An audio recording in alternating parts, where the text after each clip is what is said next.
don't to hear only once a man yellow card. In the course of the game, Abranti Efeno a huge Ufrino Leftino or Crystal Palace in Finfi one. He should have seen a second yellow card in the second half. The scoreline was 1-0. Kopama a BT na Kopama a true a go kwakwashe and not bringing it down. The second yellow card didn't come. And no coach near the a free. Yeah, me too, pa. So there are some of these things, you know. What it means is that a man a dear or sanky see a game in the mono. A man in the end happen. Assuming say a second yellow card now. The basic them at Crystal Palace by attacking Chelsea away there. That is the fine margin. But we've seen instances where teams also play by a man down, but still, omotimi enya the needed result or mope. Results being, or at least it's a ball draw. We've seen clubs omako down by a man, but omotimi enya at least a point in the game. I know omotimi query sometimes. And I didn't know referee anyone, massa. I'm not saying all kind of sound I may count to say. And if the red card had happened, 1-0 Chelsea ball Stamford Bridge. 1-0. Yeah. You are a man down. Yeah. Then I'll be last season. You will sit back. Last season, we saw Chelsea playing against Burnley. Not Chelsea. Burnley, a man down. Chelsea couldn't win the game. I didn't know referee now, massa. No, me. I'm not me the referee. You are asking me. Money, and then percent ubiti obiama. List. You are asking me. So I didn't know to me win the game. Chelsea say ya number, and I say these are some of the things. It's see ya.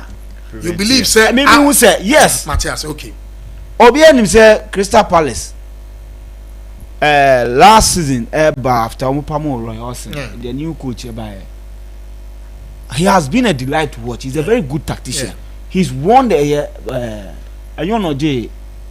he won the Europa League with Frankfurt. Yes. Or Barcelona film. Yeah. So this is the caliber of coach I can answer. So if you are Oliver Klassen. Yes. Yes. This is the coach I can answer. If you are playing against him, that's a referee. Referee or so we were Jumanase Ukudine chair. The fine margins never and chances men at Crystal Palace a great deal. Just we free kick above Yaba Betu Wabuashe. Apart from that, Chelsea dominated, and on any other day we should have scored ahead the second goal. But I think say Chelsea players at least two. Vincent Neben more as a players near selfish too much. Yes. That is one thing I may expect some of the Chelsea fans, because you could see clearly say you are a player for a year. What the man now that will be a person in glory, no. Meaning say be was one sad na.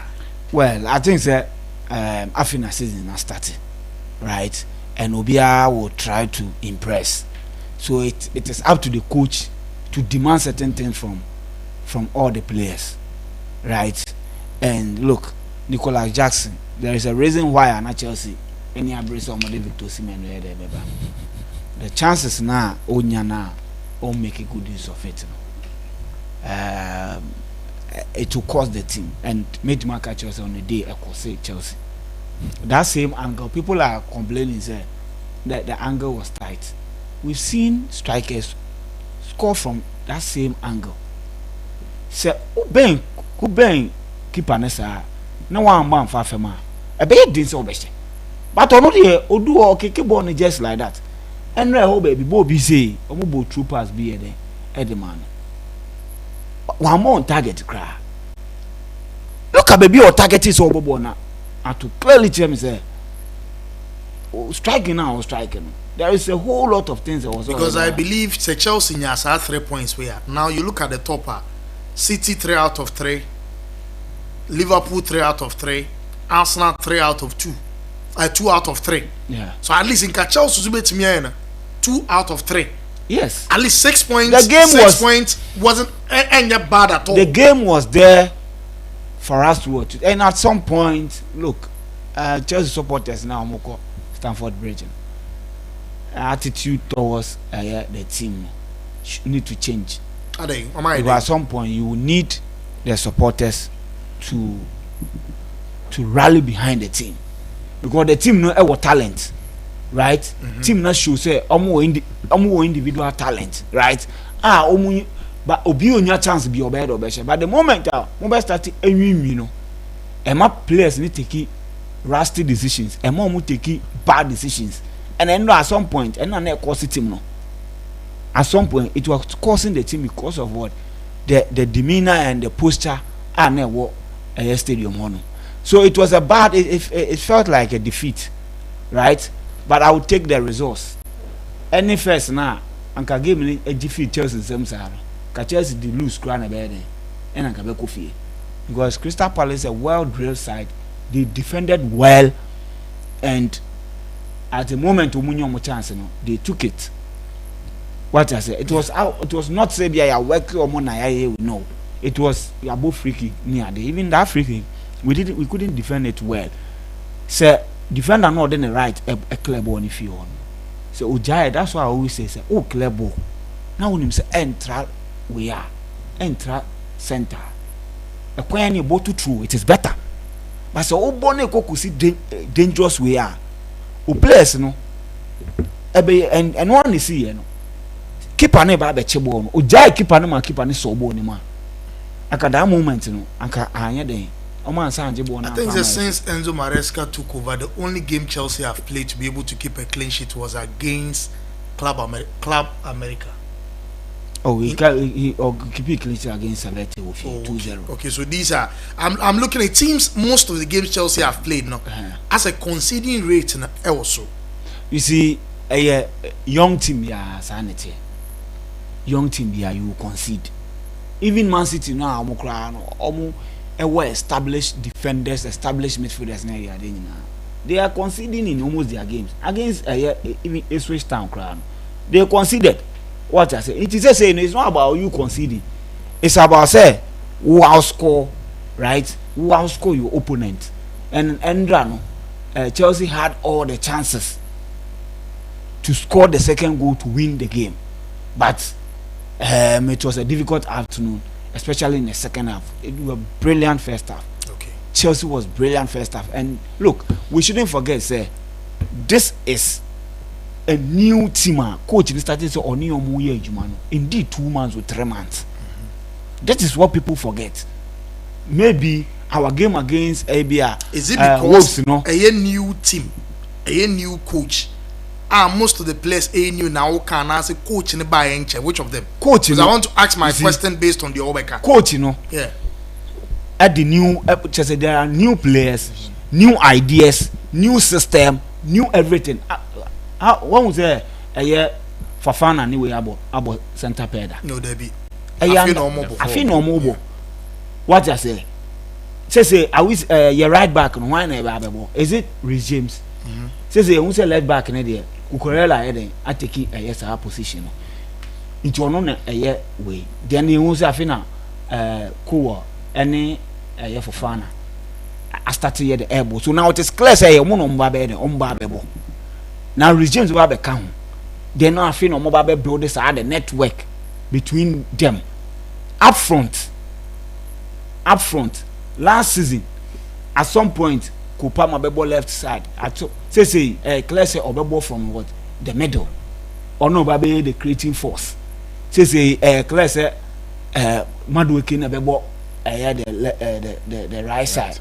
Right? It with this, the understanding of what will come as we what games near there. The ideas of the coaches in there obey implemented and uti omo amune na ye adwuma pen. Almost say all the time there are new things are all added to how a person will the ball. All the time there are new things. So it will not take one day. It will not take one day. And as I didn't ever far. But you see, now we are doing like individual brilliance with what they've shown against Crystal Palace. But look, we came against a very well drilled side, especially in the second half, and they made life very difficult for us. Hopefully, our chances, we will be able to take our chances, especially in the first half. When you are coming to a second half with 2 goals lead, right, it will give you a lot of cushion to, you know, first we keep hold of the possession, we control game in a much better than what we did. And right, we just wanted to what, to score the second goal, and then no any cause because we still wanted to add at least a goal, because Premier League, you know, say oh yeah, they do 75th minute, 80th minute, now the 1-0 it means you'll be forced to defend. Even 2-0 crown sometimes said because we saw the game between Everton and Bournemouth. Exactly, Jamaica water. So a difficult league, and I think after the international break, and they made themselves a fan, withdraw from in the second. That was a great idea yes. from player now Chelsea team. Withdraw. My brand friend Rhys James will return after the international break. And look, if Rhys James is around, now Obia a fit. Trust me, on any other day, you will be able to beat Crystal Palace. Kwame Adomako watching the show live at Ashtown. Kwame here, show no. Baby, I will show me ento nkase sia we sports arena na ye dem uguso awote list one ka ye hwe games a etwa buko abesenko weekend we eno nkomo na eguso a ye di also for comment bra na nkenka ma na share program no baby a wotie program ento nka Facebook no se na mani kan we obetimi ahwe program no DJ Kwaku Slim wo Facebook obetimi asare ABN Radio 1 eso Facebook and a street is watching the whole no ye streaming at the afa near the way and your esitie but listo meaning say Chelsea there no where we are unye Chelsea there who we are no and I want us to look at and a slot Liverpool I think that Liverpool for 1 year baby they apart from Chiesa almost signed also Liverpool and should a lot of sign but you've seen the old Liverpool players club players no and still they are performing to go away to Old Trafford, although United and United and him some time ago, but 3-0 to keep a clean sheet, they are still the team among consider go in the Premier League so far. Yes, every team will go through a difficult patch, but it is refreshing to see how progressive this Liverpool side is. Look, I've seen people saying that. It was not a difficult job for Ancelotti, but I'm telling you, no, right? Ejumano, na saying Enzo Maresca taking Chelsea. They make what I say. No, Ejumano, saying Enzo Maresca taking Chelsea. If anything, there is anything to go by, Man United, say Alex Ferguson, Jai team and league. They won a league. So team no or the share Obinsa. That team no munyan wrong no. Up to now, United is battling to correct some mistake no when because Ferguson left a title winning team. Oko retirement no a league no for David Moyes. David Moyes. Somebody at Onim league you know. Yeah. League you know so many years in life in a league in a wire wabo. United team no afebet tip and salmon cry. Up to now. Yes, I may read you know what journalists me they saying is Ancelotti Ejumano easier. It was the cheapest way because it was expected they are building it. No, every coach want the ideas. And on the club, and yet the same. And yet the same. But you see, ideology. One thing is that almost need the same ideology, but the way they do their things, you know, are similar. Okay. What they did was that you will not get somebody in the shape of Jurgen Klopp, but why now? Bet me nyana the ideologies, no. Bet me I get the best out of the play. I'm telling you, sir. Szoboszlai, he was a flop under Jurgen Klopp.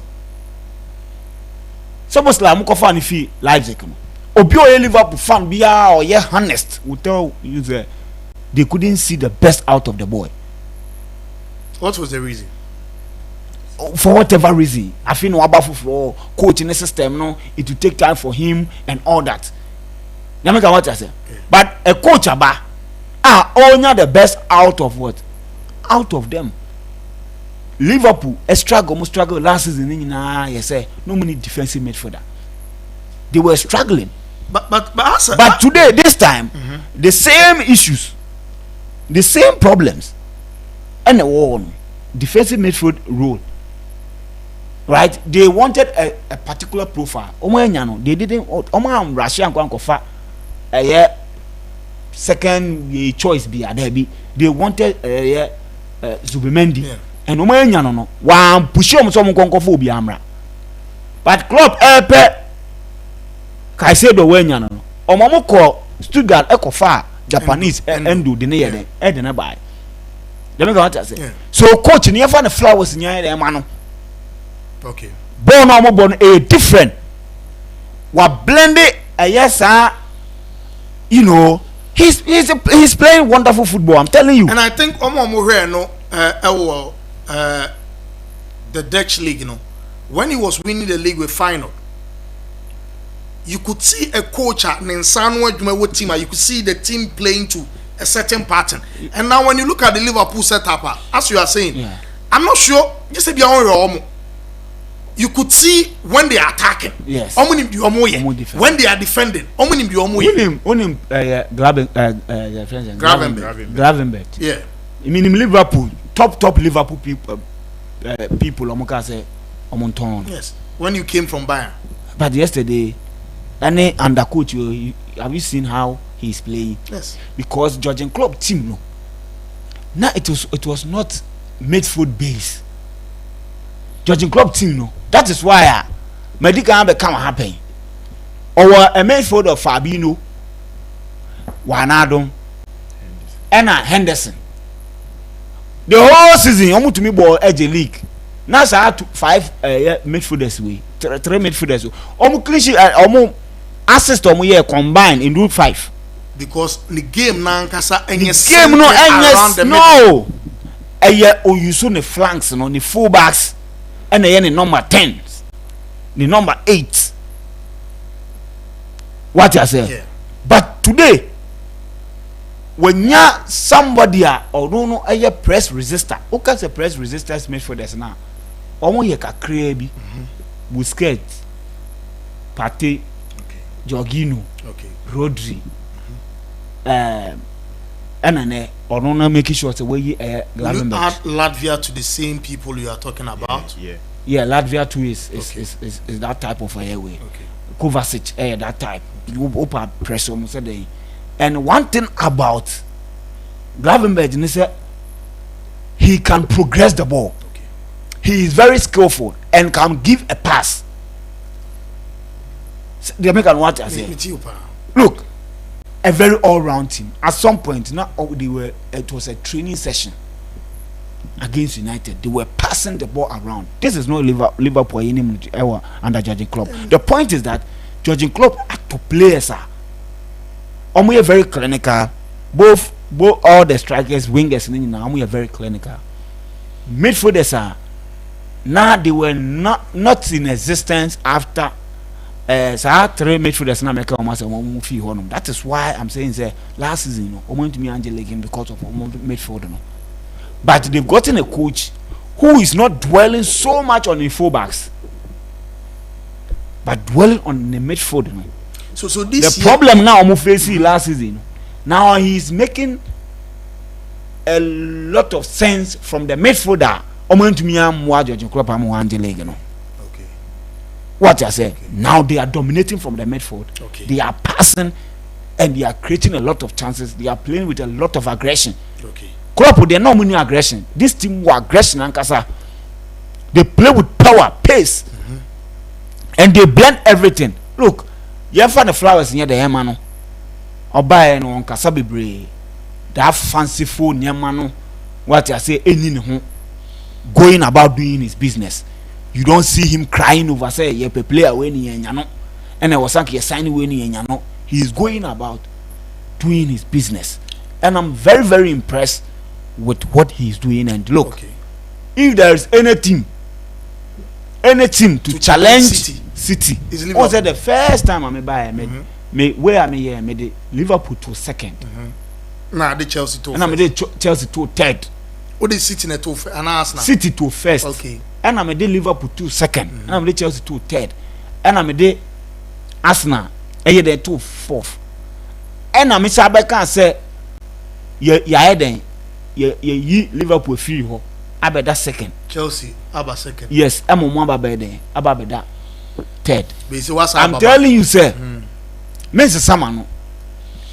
But if there is any team that would challenge Man City, it is not Chelsea, it is not Arsenal, it is Liverpool. I want us to look at Casemiro. Yeah. What United fans say, and what I'm hearing is I'm a game the after first half a change in no Kofi, and the wife and so at the trophy cabinet trophies are what we need. As I also believe say they are not being fair to remember now what no mama. List one out and also for again Cheba. My own say Abrante friend Ebo Kwame and also watching live from Ahinama Kokobe in Kumasi. Musa Zak or say good afternoon boss. Until Chelsea finds the right balance between defense and attack, they will continue to lose points even from winning position. From Savannah regional capital.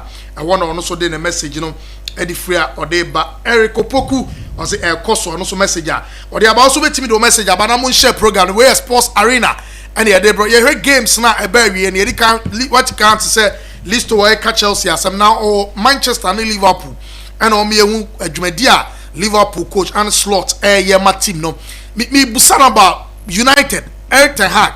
Now this is the third season in the team. United, a lot of their fans believe he's not the right man for the job, and again they are holding role Casemiro from all the Nyoma Awaye from Real Madrid. I said a lot of United supporters in any GD Casemiro. You see, Obi Onim Casemiro. I remember I raised this issue some time back when Partey was at Atletico Madrid. I said Partey is a better midfielder than Casemiro. I remember the insult I got. And you see, sometimes who can be I am a phobia or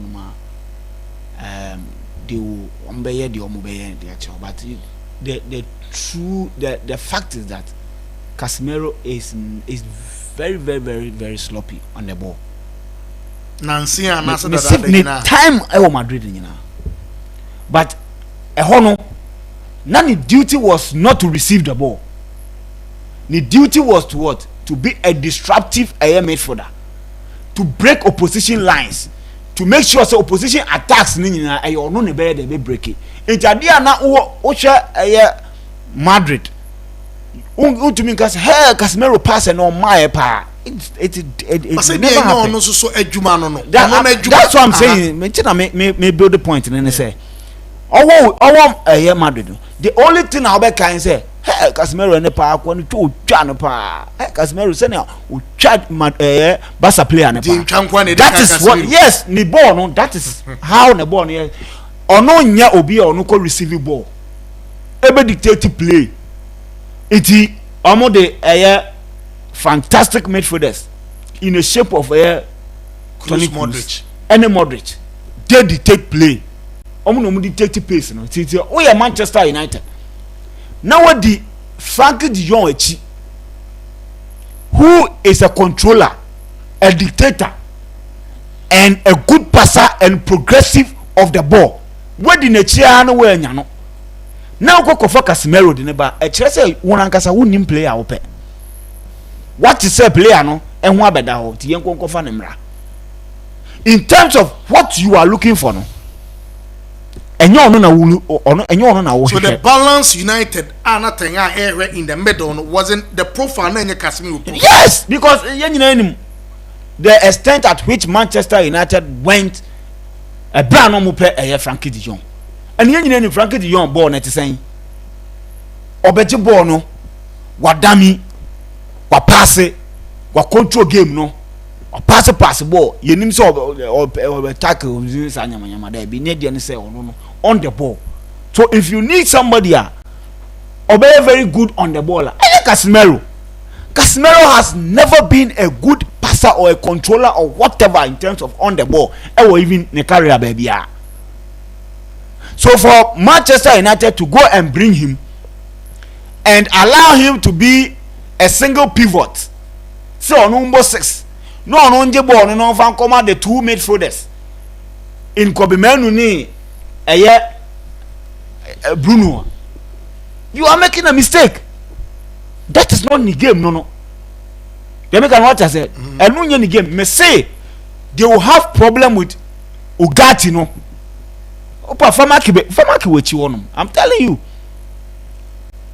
they will have serious issue with Ugati because also so very good. That is why I want to fit in PSG. Luis Enrique system. No. Yes. I can't remember Chelsea were even chasing him because now we're in a panel.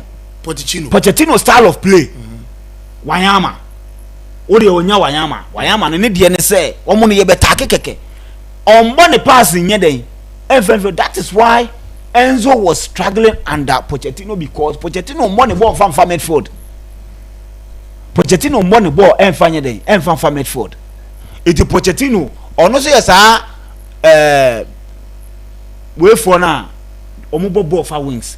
It will be there was analysis and nature say ka club okolo na also mo fa Pochettino because obo the ball from at the flanks. So we saw the best from Pochettino when Gareth Bale was there with him as at that time. You said a lot of goals that were coming from Tottenham team, no, they free Song. Yes, and Gareth Bale side on and yes. Edeba. What I say, you know, say okoko player or no babe tackle. Then you need a player or no be or no betima babe control game with them.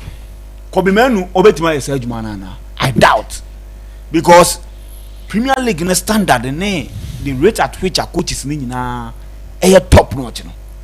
So one for player or mentally tough, the quality no was through ava mama jinama e be hard it no. Casemiro, yes, he was never going to be a better fit for Manchester United because coach, you know, opamu didia because of the opeso ball from the back. Yeah. And ball from the back. You don't expect the goalkeeper to send long passes. So you need midfielders. You need midfielder. Now you start the game. Yeah, now you've gotten delete who can also pass the ball. Yeah, when back events and Weprano. What Lorio Lenny. Yoro. Yeah. He can also pass. So you need a midfielder also better. So profile no still I think they are getting it wrong. They are getting it wrong. I say you permit for that now why no. Okay. Zakaria remember one was cinema about Vincent and son about Zakaria say good afternoon boss which radio station no way online radio and team Zach there be an one here on Facebook MYBET radio online MYBET radio online I want to bet me I read you media no now watching so Nana Jima say watching you from Takrade, I'm Nanayao. Liverpool 1 signing, 3 matches, 3 straight wins, 9 points, slot ball. Liverpool never walk alone. And no, Nana Ajimai, honest message or they aban also found the bra. Nianken Kamasa the medical catch on Way Sports Arena. Yadama Monday to Friday, 12:30 to 2:30. And the Jumede at the bro. Yeah, games a we yet now watching every year and the Edu Komoi. So far, doing Chabadi and can come out. ABN Radio 1 on Facebook. ABN Radio 1. Who search ABN Radio 1 Facebook app. Now I show now the comment about no share program no at the Amaye. Street is watching so on Facebook. I also wait me a search program no. Now I show now the comment at all making kind at the amount. And I said they wouldn't know DJ Kwaku Slim so on Facebook also you're doing medianing in our for Amawa or the message by making kind at the amount. Listen, you're not for one to see now me Vincent. And you know my United here. I'm sure say Casemiro, I don't know how they are going to go about it because it's obvious they will be posty. Look, and it is not necessary. It is not necessary. Look, the biggest feature ever English football. Now we just bobo now bobo trokansa. Now you free man. What you do is to even apologize for your shambolic performance to the fans. Then what promises say you work hard. You don't go and throw time. No have person or respect. They should respect him. They should give him respect. And do you think they are some of the United fans are doing more disrespecting Anna? They brought you cheered you on. They are giving you all the money you deserve. So when you go on the field, go and deliver. What about Real Madrid? And you know what it takes to play for a big team. So you cannot play anyhow against Liverpool and more lose to Brighton and Hove Albion. And more be fear or some more reacted to. That is the last game of last month, right? I was away then. Oh, Bona, Mutumi winning, Mama fans, no, win. You are saying that what you achieved in Real Madrid now, say, Man United supporters and cheer on, and I'm looking up to normal day. Omuka Omanuntumana. I just said, and the wife in the year, and it was very, very unnecessary. And the most important thing I was saying, Casemiro, I was all past supporters now. Omutia, Eba Old Trafford, Eba shares are shambolic performances. Not say also no take offense. Okay, wait, just one word. When we come back from the international break, United first game they will play early kickoff, 11:30 against Southampton. Which this game I think they will win. It's not straight. It's not straightforward, sir. It's not straightforward, sir. Look, Southampton. A team almost should say almost too many big teams now then abo every almost pen for and if you watch them, it's not like they are that bad. They create chances by scoring. I think that Che Adams, one of our top strikers, Torino. Yeah. And I think that it was a bad business they did there. Look, you don't allow a player on a ball Premier League, you know. The performance was up there, and he helped them for them securing qualification. Exactly. And look, if there was a chance for former captain, World Pros. I was thinking he could have come back to Southampton rather than going to Nottingham Forest. But I don't know what happened. Hopefully. Maybe players no more prepare maybe will return. The likes of Kamal Dean will be returning because Kamal Dean can provide something special at this level. And look, I've watched them. They create chances, but the Obeshe go no. Any problem. Okay. It will be a difficult game, but I would expect that Man United will fight back because what is going on is something it is unacceptable, and I think say, look. Ten Hag also already putting asses together, right? Sir, Utumiko sign players. But so number be improve game. No matter be it. Be team na West. It is on the coach. It is on the coach. Their next 3 Premier League games: Southampton away, Crystal Palace away, Tottenham home. How many points do you think United will get out of these? Look, on their day, they are a very good side. United on their day, they are a team you don't know what to expect. And if you are going to look at the face of it, you might say, sir, the omit mashe first year maybe a Southampton because of what Crystal Palace said to me I should, but this is United. Out of nothing, they can surprise you. Okay. With even a win against Tottenham Hotspur, right? Okay. But then it is going to be a very difficult game. And look, every game in the Premier League is not easy.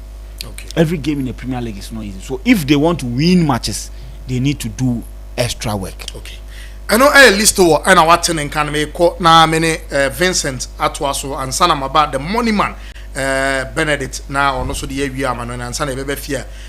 But Prince Minta also watching you from Cape Coast and also we Jumedian. If you may enter on camp, I will show you so Jumedian baby the free brown I hate mixer studio watch and the Jumedian time be free the bro or the greater Accra region and the Jumedian free at the brown tea. Although comment by a back and can Jumedian so at the amount.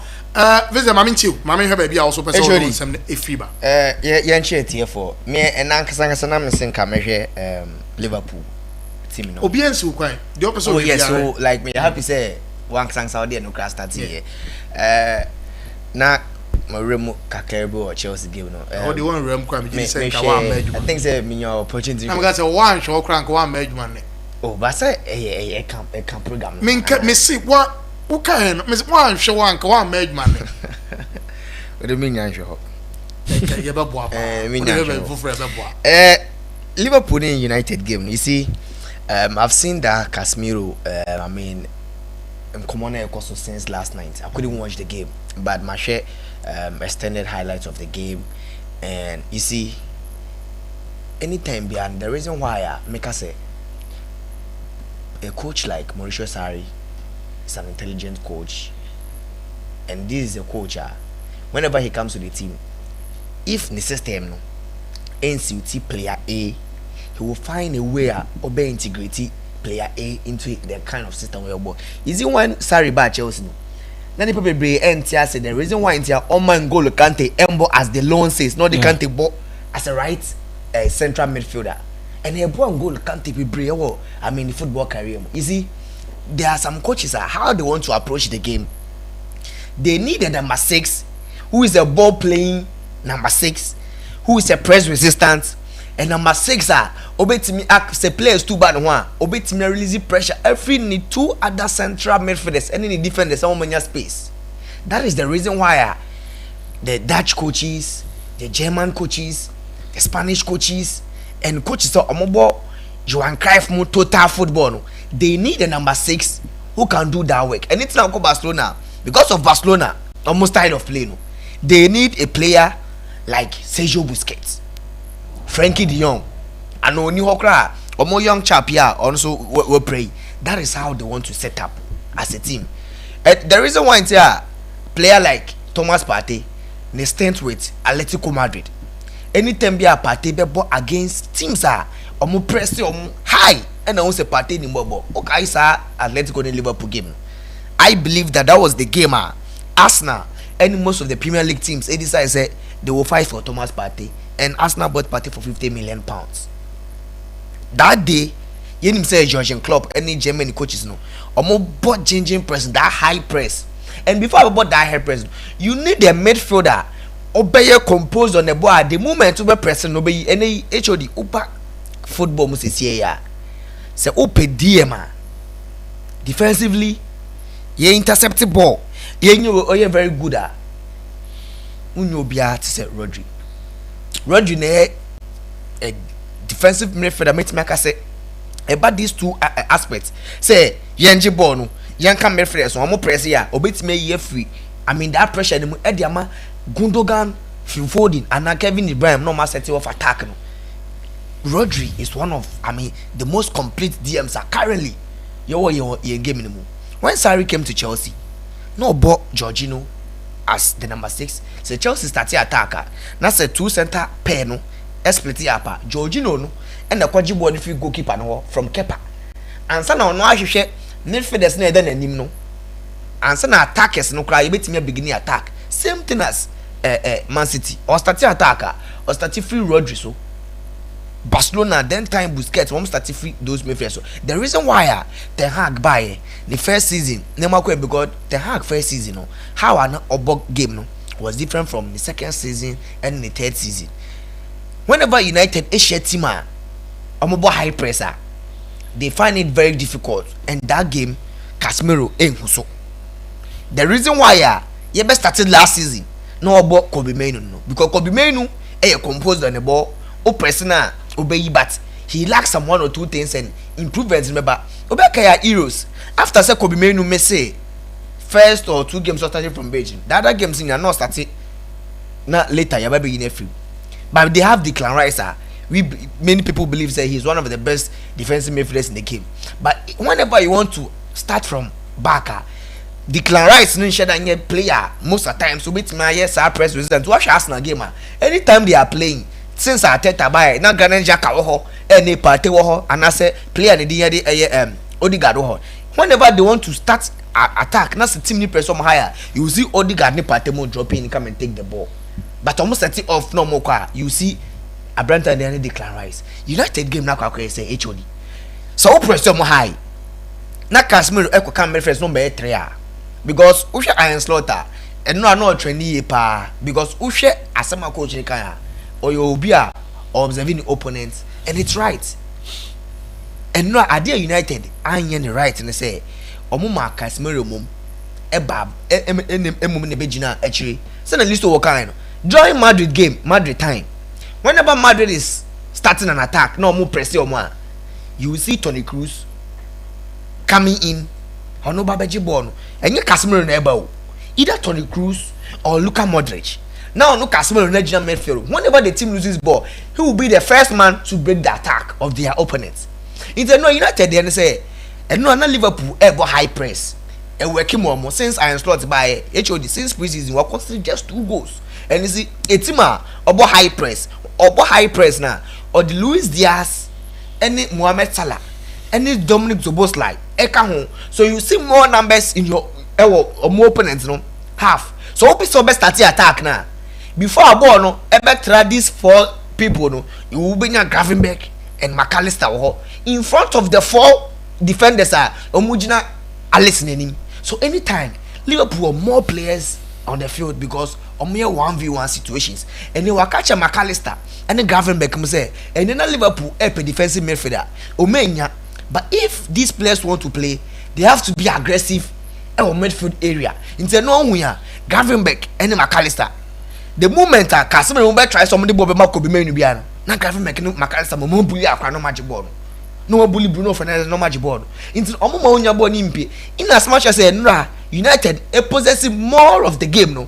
They still lost 3-0 because this iron slot system even if you how be possess the game no, they will make sure say ball no who possess no go do my attacking tether untimi fa ball no to matinemu.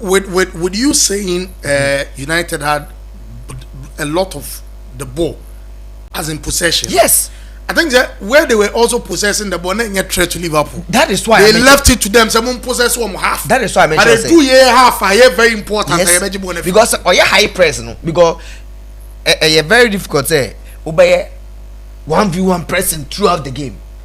Because there were moments obey settle down. No, I was saying the arrow structure. So what you talking about? We have it on our screen. Yes, man for it. The whole can was on the screen is why. A man for betting me some corner walk. I am slot say. So if I FM the audio to let us understand. Where the audio to I am slot interviewer or yeah after the game. A man for saying old schooly coach and the or China day. Or China. So many Holland for me, you know. Yes, Holland for me. No many question when we know. The reason why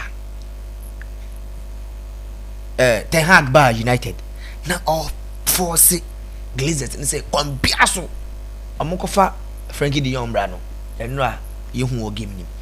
You see, me mistake I when say Ten Hag or by United in the first season, we also how he wanted to play. But in his previous seasons, because of injuries, the kind of players Bima or Koto Mobile or Muntimin delivering, I'm a coaching person how about the ball. And it's not working. And no game no. If Kobe Menu was doing what Casemiro was doing maybe game can be different. And can give me different. So you will not blame Casemiro? No. You see, the reason anytime I say your players be more ha.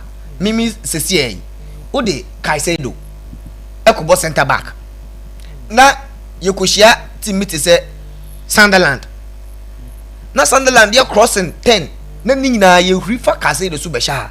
At the end of the day, I'm not going to blame the player because that's not the player and the best attributes. And yeah, I do only I saw N'Golo Kante able as a center back. The reason why Lisandro Martinez about United now motherfuckers are branded and say you go him say we defender also in your height also in that jump no. So sometimes how our coaches need be able player no say mistakes bar at the end of the day they blame me player no, but you player no best attribute no. You see the reason why in the Liverpool a friend say player name friend Fabio is it Fabio they know what Liverpool defensive midfielder. Yeah. A band say you defend or you good, young board or you good. So a Rekima perfect. The reason why even if Rodri Pra any coach and the Pep Guardiola a book Kovacic. You say Kovacic, you know, up pressing obey you a frame. All my pressure man so. Up for 3 players, but obey you obey progressive ball. Then you see say and the other midfield is not free. But Casemiro was not able to do that. And you say, oh, who are the back about United game? The club say keep wide men high as their fullbacks. Yes, slot. Sorry. Yeah. Or say keep wide men high as their fullbacks pushes on. So I have Man U games now. So Muba Mazrai any Dalo and a double left back. Or Mumum Ebebe Nimu closer to the center line. Na Casemiro now no yet midfielder no. aba beshe Matis Delate any Lisandro Martinez two center pair no na Casemiro aba beshe omo was a United start attacker. They have 3 players at the back and almost 2 wing backs. 3 backs no Casemiro kokoshe mfimfin na is almost start here ubenya Casemiro Delate Lisandro Martinez at the base na omanim kakra eba no when your center backs no ho and coach who side no or na dwen say sadia ono ne wingers na omo bo wide no omo momu enko inside no omo nko press sa 3 players no inte ne ba ko beda Delate so sala beda Martinez na striker Diego Dalot no ada Casemiro na ono na drop era beji bona free Andrew na ho no so ababe say no ababe 1v1 situation pepe Dalot na ono no ekọ animu no ene ni left back ni midfielder ba kwa fa no that is Dominic Szoboszlai afa no na ni left back na ono so ekọ no ni left back na ono so push ba animu no ube hu say Gravenberch afa no na afei ababeka Bruno Fernandes ene Abranta ne din ede Kobe Mainoo no we gina no so Abranta ne din ede McAllister gina no so Van Dijk ni Konate ba ku gina Bruno ene Zexi so then 2 wingers won say situation aba be 1v1 so uni option bia so obebo ball na den esim unless say Casemiro a player obetimi hold on to the ball obetimi aye press resistance sa trip attackers on be banners no obetimi yi o mafrim asset pace amani other players. That is the reason why and a working man slot no also then the midfielders who are aggressive enough to win a duel. So eba say ya se Casemiro e pia ball ma Abranta ne din e de Kobe Mainoo a ubehu McAllister any Gravenberch so ombe bully Abranta no magic ball na finisem. That is the reason why and no who say error leading to goals no in Africa because no more personal no intimi and resisting ho.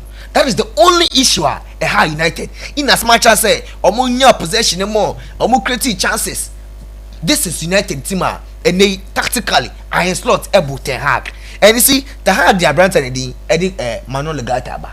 One thing positive about Manuel Ugarte is say for ball in progress no. He is very good. He can intercept the balls. He can tackles.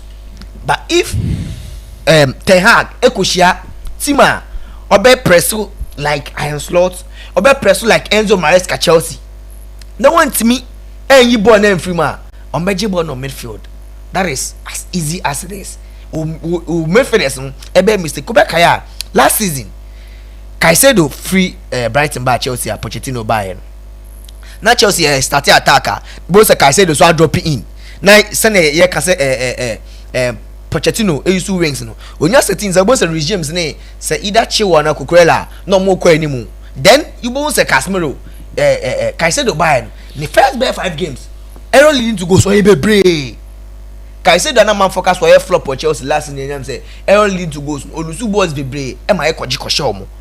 That is the reason why most of the coaches in Enzo Maresca or starting attacker either say Lavia next start here. Lavia so yes players no bit ma beji ball no composure bit me here for progressive ball and then Chelsea starting attacker you see Enzo Fernandez dropping in beji ball the moment e be set it tone no odo no kwa ansa na Casemiro no Caicedo asset back then Enzo mo akwa attack no if Chelsea pre or even against City you will have an able game say per se start here Lavia and Enzo no mono omo good on the ball they are very well composed on the board omo set back ebeji ball inte no enye say bia Casemiro wayemre there but goals na ye no is not say bia player no wayemre into the yejibo free ni sem baba bia coach no any player na to here at the situation any circumstance na happen and na we na so I think that iron slot ball no I mean he's a better replacement for Jurgen Klopp or by no how an Klopp air pressing no that is the same how or also air pressing but need the na kwakwa say but straight direct football center Klopp no J ball na Mane Salah nya attack onya obe possess no use flanks no create chances so intra bon say na Liverpool say Salah sha na or assist say Diaz sha no assist Diego Dalot or a striker no so create spaces man ni other attackers no. So I think that iron slots juma 3 Premier League games we now consider goal and it tells you how we build the team no. And currently if there is a team who can challenge Man City I can clearly say Liverpool until say be a injury set in. I can clearly say any team who can battle Man City in this season's league, you know, Liverpool. Well, but I mean, still, Busawi, on Arsenal game. Yeah. I think that many people are saying that referee wasn't fair to Declan Rice, especially the second booking, because they are saying that we've seen instances where players also kick balls out, but when Declan Rice, a little touch of the ball was a second yellow card, and they changed the face of the game for Brighton. HOD, when him say in football, your rules be or her. Akra him say a jib ball, unya foul, opponent in half yen 2. That is the reason why. So when say a ball, na say a foul, Emma will opponent on the 18 box and man and half man, referee Emma me 2-1, but a half man and a ben will half na and a 2. You see what Declan Rice did, no? Many people believe say it wasn't a straight red. They should know that it was a second yellow. And you see, in football, no, the moment by any misconduct, anything be ebe delay, the action of the game, no. Referee never more yellow card. That one, referee will be your pardon say this is your first attempt, and maybe this is your second attempt, but this is the game near about several minutes. I'm a Declan Rice. I a lot of cautions. A caution I'm out, nobody can cry the yellow card. So it wasn't like say it was in the first foul. You who a lot of blunders be defenders. Any players here, your mom straight red, your mom yellow card. The thing is, it was a foul. There was no need, say, in Cabrante no, Declan Rice, Eddie number ho. Because your boy now looks like player who say Declan Rice the name ho, and no she the in so or Bobo na butu player. But born player the butu Declan Rice. Or sanso that from which means not Declan Rice no, sanso provo, sanso per card. Ama ni player na obutu no. Sakwa kwese wakwa dive. Na yanji penalty amount. Na say ne who found 20 amount yellow card. That is the same thing that happened. Okay. So me who mistakes be a referee here. Obi beka say be a soft and a declare didn't say come red card. Ya je foul. Why a foul? Ya je foul no. Just run to your box. Be a ball now block here. Na counter attack some great opportunity. That is the reason why it's say 1v1 situation now a last man. Now we open it a straight red. Although say ball ni Arsenal half. But the moment I je foul, that ball no crown who need opportunity to obey my block is a ball no. Say you half and a better amount, no a blocky ball no. But we closer to the 18 box impo. So there was nowhere say I didn't Declan Rice koye. These are some of the things players ni be almost cost your team. It happens a lot. We say be okuchai and a man second yellow card. What he did was unnecessary, and me who adibia wrong or who say be a man focus say it wasn't a red. I didn't Declan Rice here no. Ne sheda anye adibia who here sebi na nyansa bi anim so okoye sa ade no. And I'm sure probably maybe at the end of the season and most Arsenal fans because as 2 points we I in Brighton and saying most of the times the early stages we are now win is because it was quite unfortunate and they changed the face of the game and it's not like say who drop it that point to Man City or Liverpool, you understand. Whenever we share teams are among your top 4 candidates now, you have to try as much as possible say the 3 maximum points ubeje from ho and then who drop a point to top last 10 teams no then those also be share the top 6 teams now drop a point highly impossible say ubeje league no. And I think that Declan Rice didn't have to do that sir. Nemana players ubeye say now you don't have to do these things when you are already booked. We don't do this when you're already booked. Yes, Barcelona 7 Hansi Flick. Man, super. Say coach you share Barca say 8 no. Yes. So okay. Once the pictures be trend, they say or share 7 and ninja. You see, Germany coaches no say no percent or share 7 crowns. Oh no, or share 10 crowns. He needs the goals and on here more goals. So person oji league na do baby no. Who the goals na bench. And you see, and no Flick buy no. I'm impressed with how we're improving a player like Rafinha. This is Rafinha. And we're changing role for him. Yes. Now he's just playing behind the striker. Our bonus number 10. And you see, Gundogan no all free Basano was one, financial issues, and two, Gundogan dressing room or no place in Penasa. And I'm the comment here obey outside my Arawo Munina Bekasai. Even Gundogan free Basano.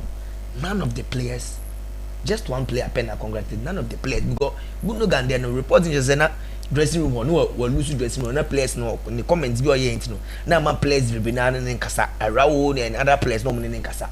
And you see the Nabasa here that number 10 obey me abo closer to Lewandowski or you explosive or you skillful on the ball or you good on the ball and they so he'll be a oba abejibo on the free midfielder any obo Pedri as a number 8 anytime better make say Pedri is not a number 10 player. Pedri he's not a number 10 player but just that or that attribute so bit my create chances or bit my way into number bonus number 10 any the work coach I integrity Abranta the Eddie Rafinha a create space Emma Lami Yamane Lewandowski because the moment Lami Yama be moving in once or non so alcohol replace it. The what said Basa attack on Sansan and obebo almost more from the right and you see you know that you almost here number 10 player the moment almost in favor you will see Rafinha going wide.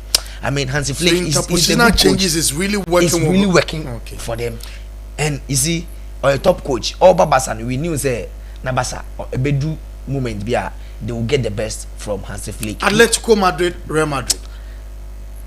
Atletico Madrid. No, I'm asking of the two teams the games boy. No? I'm not saying it's only in the boy. Me nan saying the Atletico matches the anam intimation. Anam me because Simeone ball no obo. Like and you say no obo sabo no. That is a star. It's hard time. Che. She line up a coach in the start here. Who bought a 5 back who bought 5 back against Atletico Bilbao. I believe Atletico Bilbao also players that can also pose a threat to the team. Atletico Bilbao, quality wise, omuni quality, and saying Atletico Madrid. And one thing is almost also in a big club, and say Atletico Madrid team no. In as much as a Uber win doesn't mean say hey obo Lenormand, obo Jimenez, obo Mandava, obo Lino, and obo Llorente as the 5 back. No say about Koke. But in reality, these players you mentioned, when they are defending, I don't say F5. When they are attacking, you have 3 people at the back. Actually, no, Llorente, listen, look at the players you mentioned. Llorente will be at the right side, Lino will be at the left. So when they are defending, you see a lot of men at the back, but when they are attacking, that's not the case. Actually, omo attack cry. Llorente now working. Onye say on court say they are say typical right wing back. You name say Llorente onye defender. Yes. And I him so a midfielder. Yes. So but you see Llorente omo attack but Llorente no most of the times on co wide so onu mo be shame finfin still we still have those men at the back. Now we bought by Barrios and look okay Sasso Kono Galaga and they the only minded players our team nimu Yipo Alvarez and Antoine Griezmann.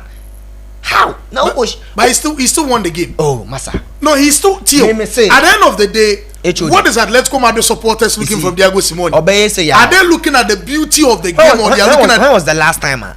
You see, even the olden days or start saying no, na kokene guy ya oba ada turam oho obe defending all right.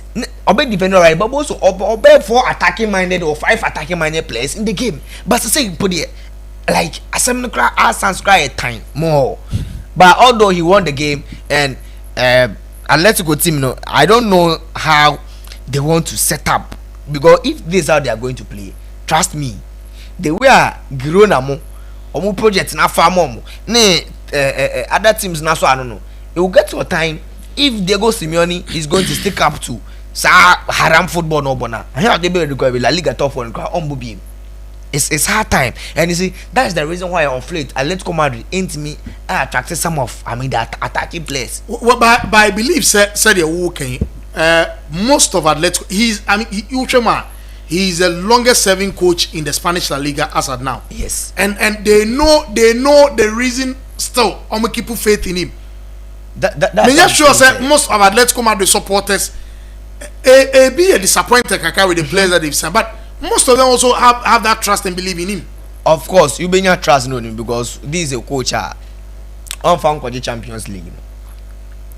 On found La Liga ni but on found and he's played in the Champions League twice in the final. Twice. That is what I'm saying. You see, even those days, no about attacking players more. I didn't say something about attacking players. In terms of say no, Atletico no, me Madika can. Oh, come on, better. Operation 1 goal project for Atletico Madrid. Atletico, hardly what's the lab me can say Atletico? Hardly say over 2.5. So no question 3 and answer say mostly in the game. And time see by see and time see by see. Sometimes and time see no. Okay. Real Madrid and Vinicius.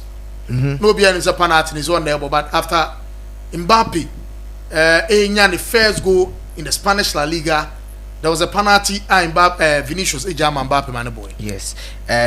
You see, I think that these are players you say Mbappe is a very a good penalty taker wherever Okobiano or penalty, even if Messi bar PSG Nicaragua no penalty, and this is a player whenever he's signing for you, there are a lot of things or the best clause move. I'll be the penalty taker. I'll do this. And I feel like Vinicius too was a penalty taker for Madrid, and these are all two big stars. And Untiminka said you are going to allow just one player to play the penalties, and it's quite obvious to say Kylian Mbappe was itchy to get his first La Liga goal. If there was going to be a penalty, even understanding between the two players, oh Charlie, amigo, Gina Bonanya first goal, to get that confidence back, and we need 2-0. It was obvious say after first 3 games and not Omuntimi and share first 2 games Omuntimi and win. Playing this at Santiago Bernabeu, there were going to be a lot of pressure on them, and he said they were going to win. I mean, it's early days here. This Madrid team, they have the squad, they have very good players, but Nina Babejina Juma don't Carlo Ancelotti be, because sometimes HOD would akesifo say ya no want to me and control ma and Jigu. And I believe that if there is any coach in this world apart from Pep Guardiola who can control the egos like this, Mimbo Bia like Mimbo the Embo Don Carlo Ancelotti, and I believe that as time goes on they will get their mojo back, and then they will win more matches. Yes, we and also Vincent and Awatan and Kawadi Kati Listo one Kawata Vincent and Sonka. It is now time for the money man. Abranti friend Benedict on Smith and Adrian Chewa Manone. Ye are not straight away, zoom straight fear. Never fisem Krobia Kumasi Asante Kotokana.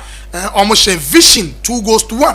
Now Vincent Metin Adrian Chewa that game no ye pa. Now my beti Listo also so aka 4 days. Now the Ghana Premier League, and also started. Sena clubs now ready for the upcoming season. Yebedi Unkomo on Thursday at Kumasi Baba Sports Stadium.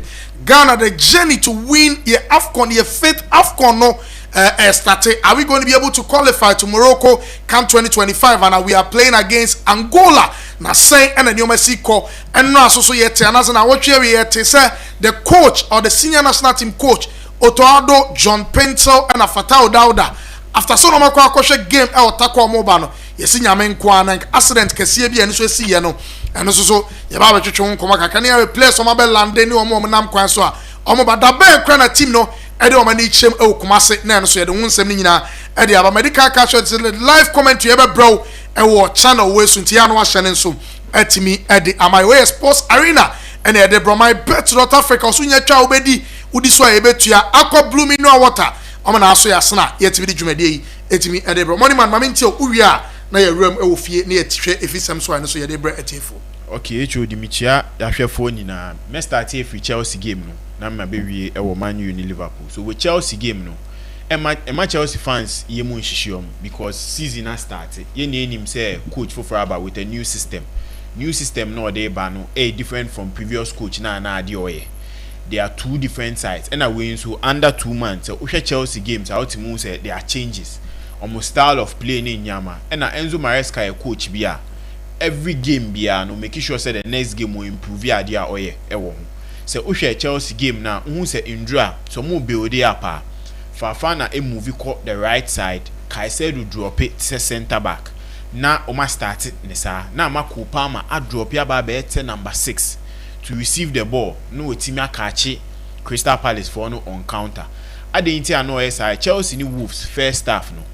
Na Caicedo o ma target Caicedo more e won finfin hon so obeje ball na o mo press no no mo lose ball no.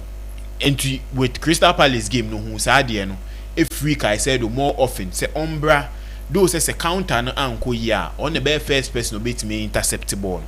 And a ball first half na ye individual errors kakre bi na etimi so ma say o mentima hye second goal no because ye hu Enzo Fernandez ball to Madueke ye hu Kopama so slight miss intima hye po no ade ba ko coach Enzo Maresca etimi make sure say every game you are improving with Chelsea center pairing no sisi anu hu utimu say omo picking kakra because from City game down to Wolves to Crystal Palace now defensive now are more solid apart from Nyama ba ku mienu a individually as a players ne hwetimi improving obi ti say Levi Cole o hwe ne performance in draw na it was superb say ontimi engina Mateta so otimi gina Mateta so avoid this Mateta link up place ni na but de ba ko am problem with Levi Cole free last season eba naturally de ba ko amempe e woni ho ye say opponent with a ball na kakakra ma ni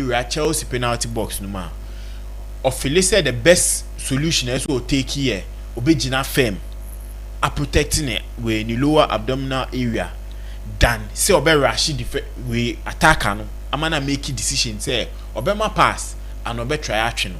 And usha Chelsea games be last season to this season any ade ba ko highly by Cole Chelsea first game against City Kovacic goal no that was the same thing they see here or na doing so obegina a protect ama keeper no correct view than so be rush the attacking player ade ba ko ha no because ball no ono ne ko clear ball ni free Sanchez ensano until the next thing was ye beating abemu no you rush Eze unim say Eze a player bia okuta the qualities as a forward say on place ball no and on shape player EPL no so ope players they have those qualities obeboni din aka ho so standing in front of your penalty box no was the right chance for you to attack him or corner make sure say onya that right clear view no to place the ball.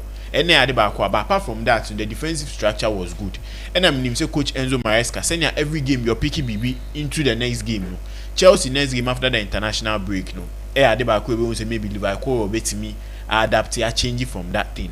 But my Chelsea fans you mun because style na coach in the person ball.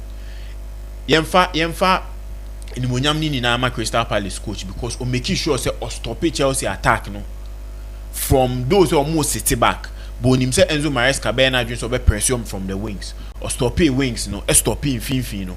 The only thing I need do be near home red way yellow card Mark Hughes enya no na afido ntini nkonko press yi but coach ni hu say referee need ne ho ache no that was the second yellow card no yi ni free mo e di another player be more or no so be san game no so those one thing at Crystal Palace ya there last season coach ne ba be join ni omo no coming into the end of the season say Uyi City any Arsenal, any Chelsea, on my last 5 games, team be any league no more points in Crystal Palace. So the attacking phase, the defensive side, we these 3 teams now.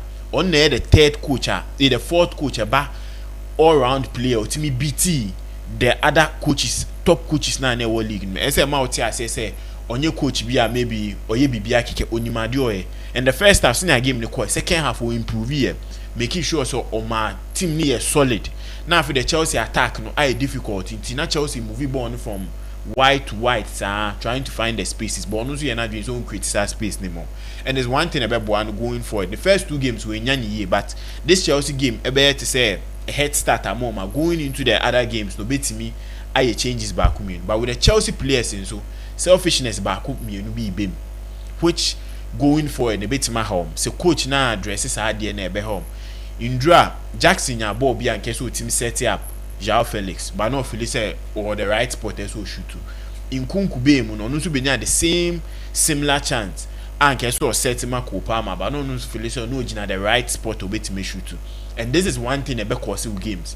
You know him say Man City under Pep ne third season obi bet me nya ball po na no pa but ofile say or doubt on scoring or be pass am obi ahye. And this is one thing my teams ehye goals pa. So say opportunities ne ba na one win man far ebedu baby no nya.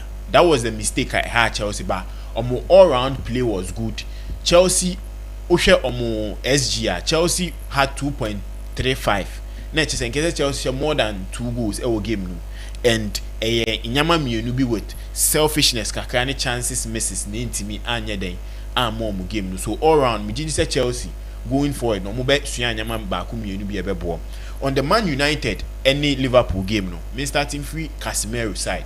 With Casemiro the style of play any style of play our coach Eric Ten Hag person or the ball and Nuntina Casemiro I am more exposed ending of the season that's last season any this season because Casemiro at Madrid no new be or drive a ball or new be or beji ball Obama correct passes need way Casemiro will be or say ball or making sure so stop the attack nearby.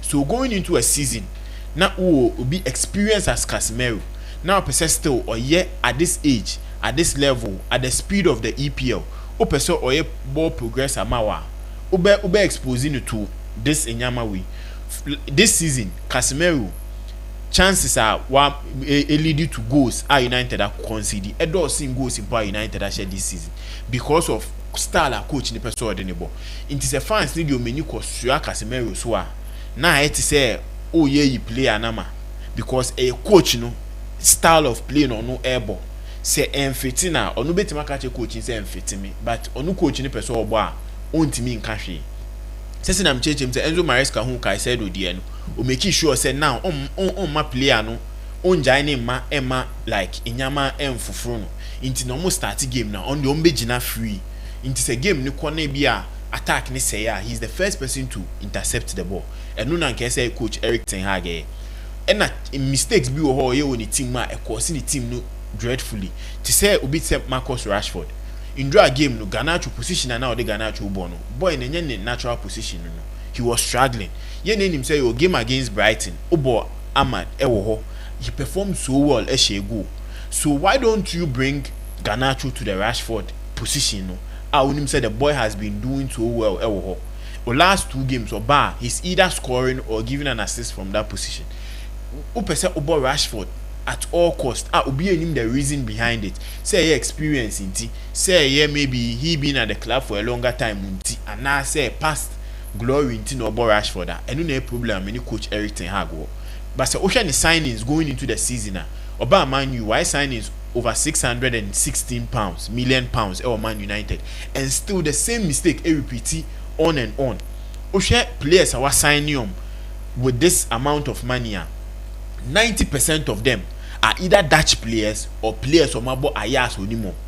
And this is one thing I affecting as a coach because Pep Guardiola moving from Barcelona to Bayern Munich, one movie player BR from Barcelona to Bayern Munich, except Thiago Alcantara that time no Bayern Munich or no better no.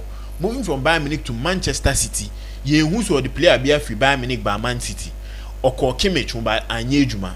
And this is one thing as a coach new team Albekono you make sure say the team no culture any the opposite of bono you look for different players who would fit into that team's culture and your previous club culture now opposite by force we integrate you okay so that is one thing I saw share and now ocean the signings they've been main say average and poor signings but they've been players in their previous clubs they were doing well. But coming into the system under the same manager, they are not working. Okay. So that is one thing I saw share. But United fans, Momuvo Mebufu and Swa Casemiro so a coach no. And me a United board and I'm a sporting director.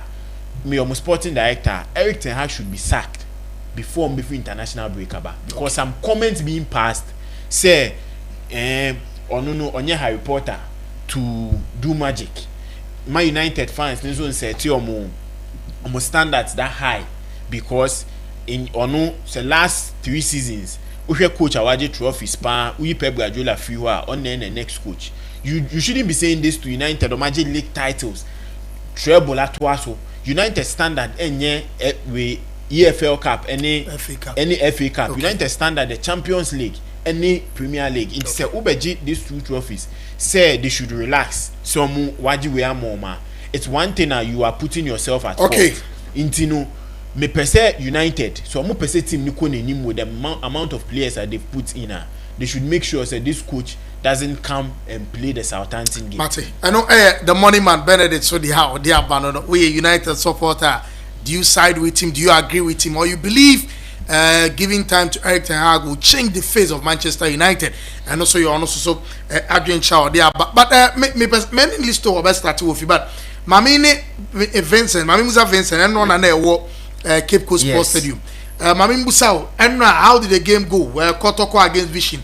And I'm hearing likely Kotoko be free, free Cape Coast. Either they will move tomorrow, and I said, so I'm free watch now. The likelihood they because on normal free Kumasi, they might probably leave Kumasi straight. Zombe kwa kubo game no. Boy nkoma kakra, send any message between the two sides no. Nkoma obedi member so do na be shame as Vision. Oh no. Now I'll send Churoni, send out game enra. You see, I think it's a game no. Obi Ohwe BBI ni G. Enra these 2 coaches near coaches bia. I mean they play possessive football. If say unim coach Nana, the national 17 coach now him Prosper Oguma, you coaches are they want to start from the back and Osha Enra from Kotoko side. I think that Joseph Ablo and Samba Charlie go for no too much. These 2 defenders Ablo and Samba and no Samba the star captain here. Mamma mia. That means Justice Blake 2 year you they list to work or how a coach no set up team now. There is no way as one my list to Atanasi Oka Kotoko will start in this team now, Coach Ogumuyen. There is no way. Oh no. Blair will start because Washa before I ever on preseason, Blair is playing at the center back on both midfield. And you see, the money players are coaching person Obama as midfield no. Blair and because I know I say Blair and Bobby. Me even one Bobby cry. Even one it got to the latter pattern. I was expecting say or the Blair bebem because game no more board and no Vision players no. On that I'm not saying but make I say if Vision Crown they are not the youngest squad in the Premier League this season. They might be one of the youngest squad in the team and they respected Kotoko a lot. Amoma Kotoko that respect say yes we are playing with a big club and even post match coach or more head coach Nana Najman I can say the boys they were because Usha Vision matches on my ball from the DO Super Cup game against Heart of Lions even against Heart of Lions no more pressing Heart of Lions Jebola almost started from back but no Kotoko were pressing them to send a nice slot to the Liverpool 1v1 pressing into both a Vision goalkeeper lo charge ball no be so umpian former Legon City's defender Nicholas Mensah any Habiba bo say Lord Abranton Nade Abet Amwa Baba Yaya any ringers ni na closing down na pressing so it was very difficult say Vision e best starting ball no from the back into enya first half no main kai cry there keeper no e bobo sim say almost started possession for the back or both more than 10 times during the first half because not pressing I'm waiting and Nina and Kwa yesterday I mean Issa Kuka had a fantastic game but I mean no quantity me control Joseph Ablo any Abranton how is these 2 defenders how will you describe them Joseph Ablo and Sambo Wunel how are they like it's like playing me who players I'm don't be compare but these players a band area boss are you good say yen bobo no say yes starting from back yen bobo no form they are all good they are I say it got to a time say Kabolo no ti e form kakra to say Samba apart from Captain Ban I'm sure one more difference okay ball na kakwe because me got to a time Kabolo ebo no jibo ni fra kukatizo I even thought say Samba okay they are very good and looks like Oshe de bobo na I say bobo na che enti enra coach na percent ka onye bibi no Akuka to me ba wide and that's still somebody nechi. a trap police man. Because 1v1 and no we go once a way striker. No attackers in midfield Eddie can for midfield so who attack now kwa jibo no oma ho kwan to me kon kwa jibo na won set play into okwa na ready nechi omo number 10 captain Cheba for so kwa na just for pro nechi into first half no Kotoko first 8 minutes Kotoko share first goal. How was the goal line? Describe the goal for us. Sign a goal is by. You see Kotoko use flanks no. So it was a cross and a buy. I think it was a corner kick and a buy and a Kotoko right back no. A cross. No damwa a cross here and a betamwa a cashim and then ra ba betamwa boy no. HOD a betamwa any yaya any Emmanuel entry. These 3 players. So you're talking about combination of Abet Amwa, Baba Yaya, and Emmanuel entry. Mama mia. Because these players no. Kotoko Nyaboa, we won't say Emmanuel entry is a team. So Kotoko so started game now. 2 defenders no go in and not 2 central midfielders no kwa. Emmanuel entry and a babaji board no a sheba bayaya no omo use flanks no more. In the no goals o mushe ina no. Goals o mushe ina na ye 2 heading goals and Emmanuel Abraham washe. Omo ya fantastic preseason. Omo with the number of goals that he has scored so far no. Nti se Kotoko ball possession omo ball won finfin wa na I mean, fullbacks no ebefa babaya then they will send the ball wide. Till the ball be set the ball wide no. Bon say Peter mo na ba na se Loda mo na ba cross the ball na. You will see Emmanuel entry 2 central midfielders no plus the wingers no money in the box. Into bon say who Kotoko e ba be cross the ball or a lot of players e will box mo then as the yadi omo your training grounds because how Abeta mo share first goal. Same thing on the share second goal. The same technique coach ball share where the ball went same technique. Or no also only height. So defenders no more height no. Among for the margin ko Emmanuel entry other players so the moment across no be outswing. No number out. No share. Same goals and no share. Okay. He scored at the I think 8th minute and the 27 minutes and also share second goal. Okay. First half Kotoko dominated the game. Vision FC I mean, they had an experienced player like Branton Elijah Ade, formerly of Ashgold and Bofakwa, and no Kotoko Hasofok left back Andrews in team. Branton no Kotoko left back. Yes. Or former Chelsea. Branton is superb, and I think Aseduana Patrick Asedu. Yes, Patrick Asedu. And no ball no Branton boy. If he's going to play like that, I won't be surprised that he will be the best left back in the league. Really? Yes. Is Kotoko ready for the league? Kotoko, when you look at yes, with Omu team number 1, I think that Kotoko is ready for the league. And the only thing me who will give me say because of how first of all, apart from Omu game I'm sure against House of Folk, how House of Folk don't be some game. Kotoko team whenever you are playing against them, they won't allow you to play how you want to play. Okay. Pay 2 games as so far, match in preseason. Okay. They won't allow against us folk. Almost pressing hard. They won't allow you to play the game. Okay. And that is one thing I bought. But second half, no, vision for boys nearby. They courage and say they will play from the back. In true here, vision by no was a formation. They were playing 4-2-2-2-2. Into much boy. Afraid right now no munya courage next started from the back and almost started from the back so because that is how they play. They were able to find the attacking men so me ball 2 top against Akuka and Gideon Ofe in Emma vision second half they created a lot of chances. Okay. And you see goalkeeper Kamara no I think that playing from the back no he's not too good because nko ball Sebia almost started from the back na vision press here or ball no chase out 2 times Emma no changing the boot. Okay. And still changing the boot no I was not seeing any because akwano ojina hwa oni po no cry epe o pija says oni po na epe so area balls and everything he is fantastic but starting the game from the back yes that's where you see there is a problem. One thing who Kamara okay and Kamara a player bia ushia Kotoko na Kamara dama also players are omutimi driving ball from back because vision long range because enra vision ball 3 long range ni na wontimi nchi no or chepe na ase abode na ase aba that was why on the course penalty my Vision FC enya the consolation goal. Well, so I mean teams they played very well. Vision on the other hand, I mean they are coming to the Premier League. Now guys near young and they will need more. They will need experience to adapt to the league. Mate. But Kodoko, they have a good team. Mate. Listen, Yenrem, na yeni nkomo kakra. Yes, I'm very happy with the results Kotoko had. We want wins. Prosper is working. Yes, every time we are also winning. But you best start a league, you know, that is the most important thing. We are expecting say wins in the better Koso. Blasters technical team. And Ghana nearly happened to them. Kadei. Ghana nearly happened to them. When you what are you trying to say? Ghana nearly happened to them. Ghana a death trap. Ghana team no. Yes, a death trap untino.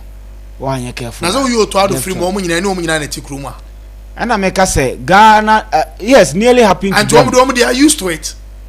And I make us say it's nearly happened to them and can take your life from them. Okay. And because of say your roots nenye a low grade roots. It's you know onam so you are 90% dead than alive. That is why obi we could do fear or then yankopon asese yankopon dey na do asumdwem because kwa na onam so no betume ku at any point. There's no normal circumstance any kwan say do fear dan nyame asese. There be the rate at which like ye dan nyame ase ewo you know any kwan say nka ban sa nti ye beda yankopon asese omu yusu ka papa so and I say crampo no go the extent of the accident now. And I make a car now. Yes. And then normal be a titi be a cry time in gear cars and KBN. Ube bisa on say why am I use those type of cars? Leaders no. What I say so they don't understand. Okay. Aha. Ekoye udi ebi dia anka bana anka. Kama ka semfo for cry na ante. Ntino. The woman e beda nyame ase. I'm a bit disappointed. For me, I was asking Kotoko. Are they? Specifically Kotoko. Why are you disappointed? Say a Bible league. I have 4 days. Ye ni mo bi obi twa league no. Ye nims company twa ye league no. So mo pese o mo chen say we are in 2024. Meet na Ghana hwe Moldova league. Meet na Ghana ha ehwe Russian league. Serbia league. Meet na Ghana ha sei. Etumi hwe Azerbaijan, Kazakhstan. We crying the elite leagues now okay. Yes. You are talking about those show me phone so. Ebi mo dia ma betting companies e mo twa. And YouTube aba. YouTube amanfo sika amanfo dwiri wo honom but ye ba bebo Ghana Premier League 4 days to the start of the league ye nim say FA na betwa na was streaming dia fa YouTube minim say GTV and eba betwa meaning say start times in betwa obi anim till now. Do the FA have the equipment on between the like streaming these games and as I try these games? Say investment. Yes, say almost betwa so they are just can't. Yeah, yes, Ghana has say every match bia no there's a GFA cameraman there. Lenya shows every match omboa kind of sabanya every match. If it is say every match it is also another thing said you can YouTube every game be able to be a highlight and how many times do we see the highlight of these games? But one thing is I'm catch so I'm taking their words say. And I'm also telling you say what I know is no list. Say some there are some of them which are not you true. See sometimes we will have try you soon throw now we can fetch it. Okay. So I will not Mate baby I free but Mate say almost say yampa say almost say Ghana Premier League games ni nyina almost my cameraman Emma almost the official we ni bar referees any match commissioners any cameramen media officers ni almost do din back list so adenti na mo ne mo ma omuntwa na mo streaming the account say o mo pay internet internet na mbe de mo be pay na mo ayede mo twa games no na ne ebia Ghana Premier League TV1 TV2 TV3 TV4 TV5 TV6 okay TV7 TV8 TV9 match how person hwe no match how person available for you no na wa dey wahwe wakwa kohwe but yet we kotokone has obi aka na no atum they seem not many team many clubs ni me mu ana yes because has no kotokone nyina no omo nyina no they are in bed with the football association omo club owners because him say kotoko opem so dey na nya opem so na era na club na nka so dey ahyenkofo bi sa him say house of folk now majority shareholder etogo afede on so dey amankofo mu like omo hweso omo idea so omo nsa ne any sa how do I even put it like that carry to confront the FA say anyone you be wa mo ye emwa it munya the right na say now FNE is so big say kotokone as nyina loose to talk to the FA to do the right thing. Omo nyina loose. That's what I'm saying. They are in bed with the FA people, especially the FA president. Into be anywhere why you bold so obetuma den. I suggest be be man football na tumpon. Has omo disqualify has any representative. Last edition has representative omo tutiano what it can be there can be Frederick Moore oko contest here omo tutiano this time I can be person omo disqualify na me can this time around here no eti baby I take the highest decision making body no has nkan but they are okay because they believe say do himself the owner no so onya sika obo mu a o de be break to gbe so onfanye ne football nti how is that possible they are quiet over it ana ga kotoko na yesu ye hold you accountable kakra ya criticize omo na ya face omo no omo tumi ade infiltrate mu now they are in bed with penifo no so opie no wa otumi ka omo asem it's bema bie no wa kotoko ne has and I'm here very disappointed. Nanka wo kotoko. Look at the amount of money you would to your players. Sika would investment. You are coming to play a league I am one city. TV rights now can also no. Anka wo benya bibi kakra de free mo no. Eno so no unim TV kra ba betwa matches. Enti ka obi anka wo no mo amukra kotoko no.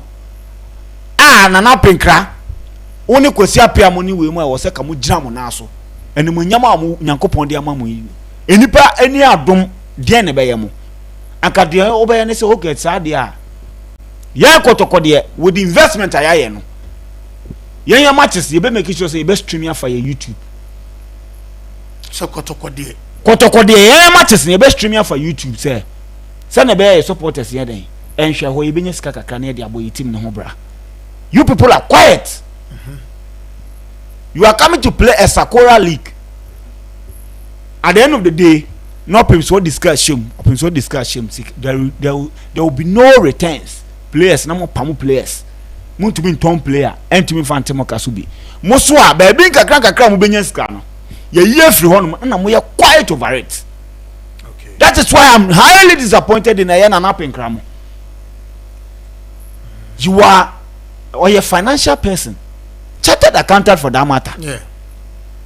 Now who lead a club like Kotoko? You cannot make any business decision beyond from Wama Kotoko na 9 years. And for so many pound also so who did it him? No, but I'm not sure we can sit here and say he's not making any. Where is the effort? Omoko Congress. Kotoko input our Congress no Omoko na we. Come and tell me. Kotoko input Congress no mokwe ade be develop a game na we hefa. Come and tell me. Just akwese ohini first kanemra na mo de tua mo hoka na mo de team na chi kwa up and down. That is the only thing they know. but adeɛ bɛma team na etumpɔn. So in this case, you suggest to the FA people that look, if you people are not what telling us TV for about na amount of money you benya free mo a ene ye kotoko no ye matches no yeso ye be stream ya away Chelsea a match against Servette UEFA game o yeah omo ye den omo yi the form app ne so people paid £4 to watch the game only nipa na omo hwe nipa do eyeballs ana ehwe you are thinking Kotoko can do same no omunye sa anyway because FA na kase se nko mo pe TV ma bi obetwa no omunye yes omunye eni bi kura no mako konya bi aba the peanut na ehwe wonsa $30,000 omo ye YouTube no mo kan che say how many months no mo dinya $30,000 they should come and tell her how many season you take $30,000 and me ko say wo stream fa wo numbers Kotoko numbers owo so wo stream fa YouTuber if you have home games in Kwa yes and you highlight and you yes home games because away game there you not have that right to go and view so who could try away game na say away game no home team no who try match now that's what I'm saying say where come on woody say Kotoko games ni na and home games the games na so you involved agreed but away game who you involved na who coach no what is the away team also going to gain from ucha honestly to be funny way no if it's not right so one more at least away game the ready so be the league games you know enye omo de me catch you say you Servette both home and away Chelsea stream for because UEFA allow it they gave an approval now that's what I'm saying say na say make Kenya make say Kotoko funny so FA no Kotoko Emma FA ne makwa enya where say this is what they plan to do so 34 games you be turning na you be stream it there equipment yes you be stream it there then e dey afa YouTube channel for our supporters to watch and we also recoup some money say the babo team in Hobra and I think so and let the numbers you see it is not all the clubs I don't want to go into all the clubs but if Kotoko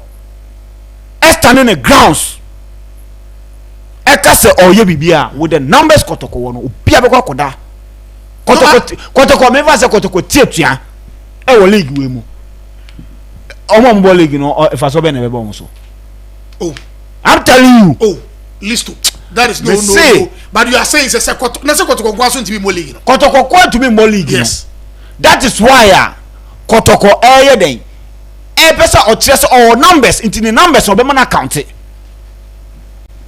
dem can what I say yeah Matthias the numbers obetima man account it the influence obetima man account it Kotoko betumi ni traditional clubs e wo Ghana anyina adi nkomo akasa mo wei mum yan tie ho Kotoko betima yes ade no betima convince traditional clubs Vipers BA United mum yan ka mum ni yammo league dom so be bo mo league say dey na nka Fiorentina press mpe so mo ye yes Kotoko can do that they have the numbers they have the resources to do that okay it where the American say I'm making sure say omema team now people so they am so running club or enyo salary nko ba okay and also more money cost I'm making sure say they should make good business suggestions say na be ya obi an obeto no azumi say Kotoko stream say Kotoko say sukra or app usa stream for all the two say omo mo abruchi no enye den ebetumi stream afa abruchi for crab abruchi for no people will be people will be like they will be open to even go to the app and go and watch it and pay. Okay, listo. Next time I be Scadia running club no. Okay. Much one supporters in my stadium. There is no creative way be say mo betimi aye bibi other supporters about supporters leaders are done a year for slave kings influencers and just say interviews go up and down and no more granted ade abema team na fa ne tuma pa efra no ene omo nanwe ho da Kotoko ne yakukuru ene de yakọ tamale see yen kokobo last season hwe picture omo de yakobo bo so a yakọ lusu FA Cup match okay na wakọ wo so yakotoko wakọ say pitch we Sakura Park eja hono no akwa kugyan so wo na aka so mo bi ma obi betuma ye odan. Well, I know a list of Mensa, and I was he's disappointed in both Kotoko House of Folk. Now, Ojiri say Beme Bia any Kotoko and a house. And then I'm a FNO, I had the umpeso moye. Yet you any DC. Na Yamea Dumne China the Dumia, Yabezade, another edition of Sports Arena, Ediaba. A hit mixer studio, the bro every Monday to Friday, 12:30 to 2:30, and a Ridge in the bar. Obenu munsu am say aqua blue mineral water na esa wonu super aqua blue. Obetwa bet our 3 W's now the MYBET.AFRICA account. Retail shops online ni nyina no ye adwuma wo. Omodi an say obetimi atwa na bibia betimi akoso. Oti listo mensa oti Vincent. The money man ye ko wo bibia person di twato. Enti ye behwe we MYBET early payout. Your time was 20 30 seconds man na ye boys didi scapa buy Liverpool in hankofo. Or other betting platforms. Now MYBET for more mutual or dear or more jiska because MYBET my option no say early payout. Team nisha goes me you pay ye tuauka. Results never back at the end of the game need the enfahu. Into omo pick is our option you MYBET.AFRICA. Omo pick early payout no. Buy Liverpool in share 2 nana or muni na musika etuae. Okay. Ba match ni ko yo mudi lusu 3-2 no mo enyomo ya. Into no any man who say MYBET.AFRICA. My options are also betting me the better or more. Well, the money man and what in Kano. Yonder the entire production team as a boy and then I watch almost at the started. Yeah, now I may advance the medical Thursday, the senior national team, the Blaster against Angola after qualifying. No, yeah, the one Sembe Bro Medians within Eric of Nasme with me from trading. Yami Admechna, same time, same platform. You better share near the another edition of Sports Arena, Eddie Bro. Yakram.